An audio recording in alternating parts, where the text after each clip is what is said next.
আলুর পরোটা কম বেশি আমরা সকলেই খেতে খুবই পছন্দ করি, কিন্তু অনেক সময় ঠিকঠাকভাবে পুর ভরতে না পারার কারণে পরোটা বেলার সময় ফেটে যায়। তো কিভাবে পারফেক্ট আলু পরোটা বানাবেন আর মশলাটা কিভাবে তৈরি করবেন সিক্রেট মশলার সাথে, সেটাই আমি আপনাদের সাথে শেয়ার করব। নমস্কার বন্ধুরা, আপনাদের সকলকে স্বাগত জানাই ঘোষ কিচেনে। আশা করি আজকের রেসিপিটি আপনাদের সকলেরই ভালো লাগবে। ভিডিওটি ভালো লাগলে চ্যানেলটি সাবস্ক্রাইব করার অনুরোধ রইল।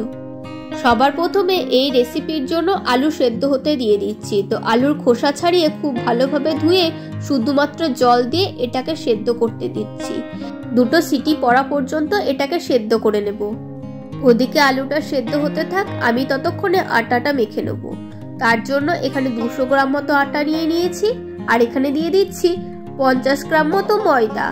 আপনারা চাইলে শুধু এটাকে ময়দা দিয়েও করতে পারেন বা আটা দিয়েও করতে পারেন। আজ আমি আটা ময়দা মিক্স করেই ডোটাকে বানিয়ে নেব। তো এর মধ্যে অ্যাড করে দিচ্ছি স্বাদ অনুসারে লবণ, 1/2 চামচ পরিমাণে লবণ দিলাম, আর এর মধ্যে অ্যাড করব 1 চামচ পরিমাণে সাদা তেল। এবার এই সব কিছুকে শুকনো অবস্থাতেই খুব ভালোভাবে একবার মিক্স করে নেব।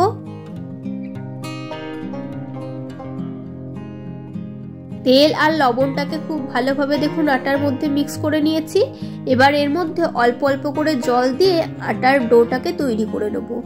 আর আমি যে জলটা নিয়েছি এটা রুম টেম্পারেচারের জল, কোনো রকম গরম জল আমি এর মধ্যে ব্যবহার করছিলাম। তো দেখুন অল্প অল্প পরিমাণ জল দিয়ে আমি ডোটা তৈরি করে নিয়েছি, আর ডোটা একটু নরমই রেখেছি। এবার এটাকে ঢাকা দিয়ে 10 মিনিটের জন্য রেস্টে রেখে দেবো। ততক্ষণে দেখুন আলুটাও ভালোভাবে সেদ্ধ হয়ে গেছে। আপনারা চাইলে এটাকে হাত দিয়েও মেখে নিতে পারেন।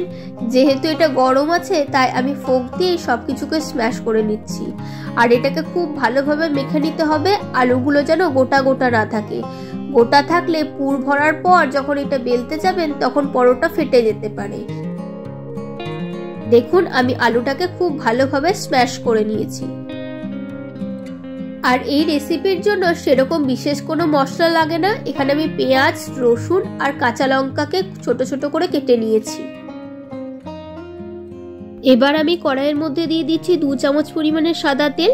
আপনারা চাইলে তেলের বদলে ঘি বা বাটারও ব্যবহার করতে পারেন। তেল ভালোভাবে গরম হয়ে গেলে তাতে 1/2 চামচ পরিমাণে গোটা জিরে ফোড়নের জন্য দিয়ে দিলাম। ফোড়ন থেকে সুন্দর সুগন্ধ ছেড়ে দেওয়ার পর আমি এর মধ্যে কেটে রাখা পেঁয়াজটা অ্যাড করে দিচ্ছি। আমি 2টো বড় সাইজের পেঁয়াজকে কেটে নিয়েছিলাম ছোট ছোট করে, ওটাই এর মধ্যে অ্যাড করে দিলাম। এবার পেঁয়াজটাকে ভেজে নিতে হবে যতক্ষণ না পর্যন্ত পেঁয়াজটা একটু সফট হয়ে আসছে। পেঁয়াজটাকে খুব বেশি ভাজার প্রয়োজন নেই। ওই 1.5 থেকে 2 মিনিট মতো দেখুন পেঁয়াজটাকে আমি নেড়ে চেড়ে ভেজে নিয়েছি। পেঁয়াজটা আগের থেকে সফট হয়ে গেছে। এবার আমি এর মধ্যে রসুন কুচিটা অ্যাড করে দিলাম, আর সাথে দিয়ে দিলাম কাঁচা লঙ্কা কুচিও।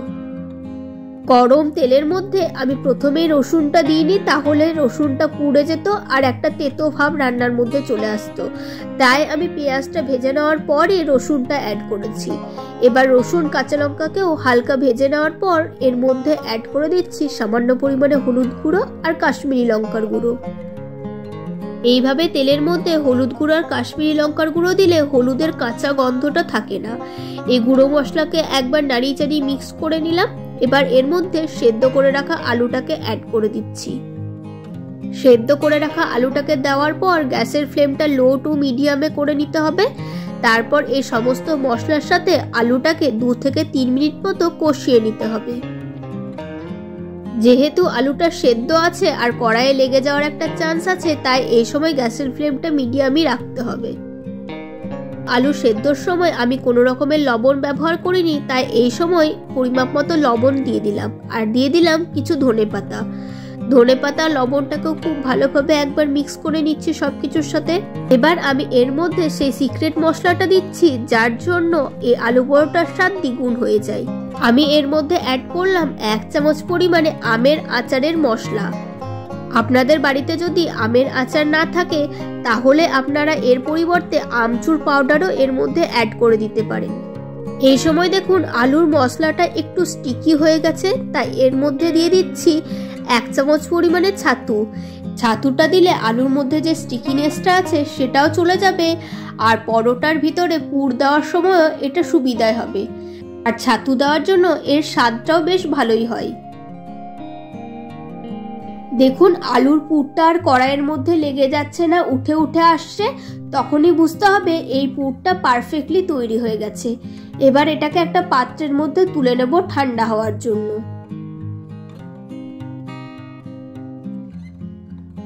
এটা কিছুক্ষণ ঠান্ডা হয়ে যাক, আর আমি ততক্ষণে এই আটা থেকে লেচিগুলোকে কেটে নেব। এটা যেহেতু কিছুক্ষণ রেস্টে ছিল, তাই আমি এটাকে লেচি কাটার আগে আরো একবার মেখে নিচ্ছি। আর দেখুন ডোটা খুব ভালো নরমও হয়েছে। আলু পরোটা করার জন্য ডোটা নরম করাই দরকার, তাহলে পুর ভরার সময় খুব সুবিধাই হয়। দেখুন একটু বড় বড় করে আমি সব লেচিগুলোকে কেটে নিয়েছি। এবার একে একে সব লেচিগুলোর মধ্যে পুরটা ভরে নেব।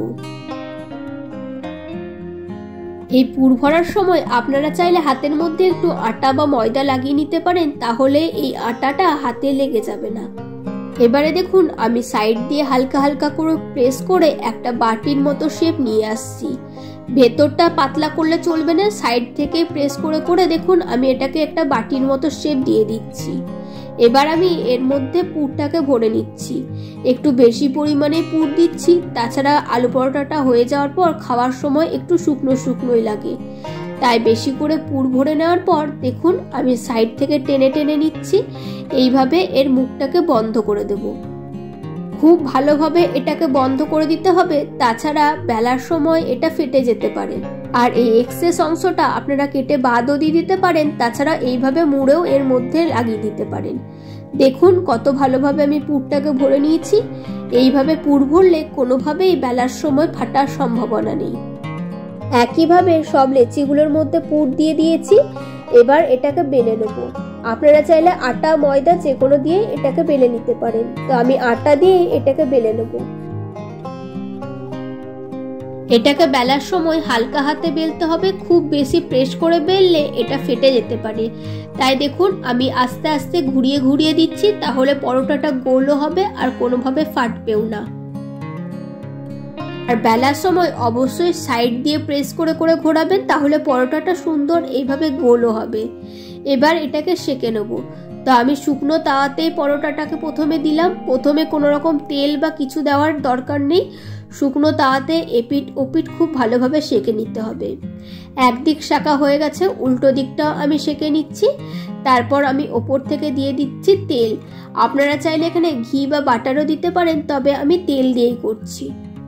আর এটা ভাজার সময় গ্যাসের ফ্লেমটা মিডিয়ামই রাখবেন, তাছাড়া এটা পুড়ে যেতে পারে। আর যেহেতু পরোটাটা একটু মোটা, তাই ভালোভাবে ভেতরটা কুকও হবে না।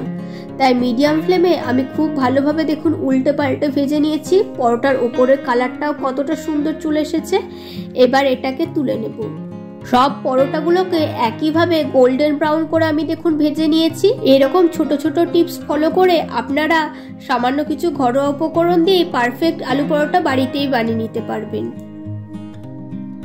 এরকম গরম গরম আলু পরোটা যদি ডিনারে হয় আর সাথে থাকে যদি রায়তা আর আচার, তাহলে তো ডিনারটা জাস্ট জমে যাবে। আশা করি আজকের রেসিপিটি আপনাদের সকলেরই ভালো লেগেছে। ভিডিওটি ভালো লাগলে অবশ্যই লাইক করবেন আর পরিচিতদের মধ্যে শেয়ার করতে ভুলবেন না। আপনাদের মতামত কমেন্ট বক্সে জানাবেন।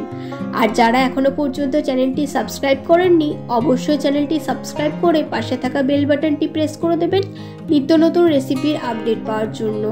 আমি আপনাদের জন্য এরকম আরও রেসিপি নিয়ে আসবো। আজকে এই পর্যন্তই, দেখা হচ্ছে নেক্সট এপিসোডে নতুন কোনো রেসিপি নিয়ে। ভালো থাকবেন, সুস্থ থাকবেন, ধন্যবাদ।